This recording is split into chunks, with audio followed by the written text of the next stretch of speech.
ప్రజావాణి news channel September 4 Nandyal జిల్లా revenue అధికారి పద్మజ ఈ నెల 4న స్థానిక కలెక్టరేట్లోని సెంటైనర్ హాల్లో వినాయక నిమజ్జన మహోత్సవ ఏర్పాట్లపై సంబంధిత అధికారులు, ఉత్సవ కమిటీ సభ్యులతో సమావేశం నిర్వహించారు. ఈ సమావేశంలో మాట్లాడుతూ వినాయక నిమజ్జన మహోత్సవాలను ప్రశాంత వాతావరణంలో ఎలాంటి అవాంఛనీయ సంఘటనలు తావివ్వకుండా శాంతియుత వాతావరణంలో నిర్వహించుకోవాలని డిఆర్ఓ గణేష్ ఉత్సవ కేంద్ర సమితి కమిటీ సభ్యులను కోరారు.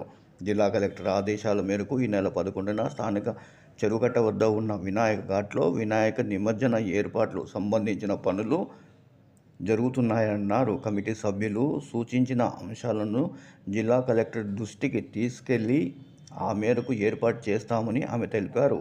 ఉత్సవ కమిటీ సభ్యులు గణేష్ మండపాల విద్యుత్ కనెక్షన్లకు 11 రూపాయలు చెల్లిస్తామని, పారిశుద్ధ్యము, తాగునీటి బారికేడ్ల ఏర్పాటు, గజ ఈతగాళ్లు మరియు బోట్ లైటింగ్ తదితర అంశాలన్నిటినీ మొదటి కోఆర్డినేషన్ సమావేశంలో నంద్యాల జిల్లా కలెక్టర్ జిల్లా అధికారులకు ఆదేశాలు ఇచ్చారన్నారు.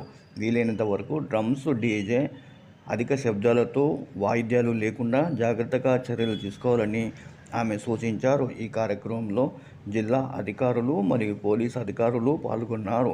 ఈ నెల 11న నంద్యాలలో ముమ్మర పారిశుద్ధ్య చర్యలతో పాటు గుర్తించిన 4 ప్రదేశాల్లో తాగునీటి సదుపాయము, స్థానిక చెరువుకట్టపై మొబైల్ టాయిలెట్లు, లైటింగ్ ఏర్పాటు చర్యలు తీసుకోవాలని నంద్యాల మున్సిపల్ కమిషనర్ను ఆమె కోరారు.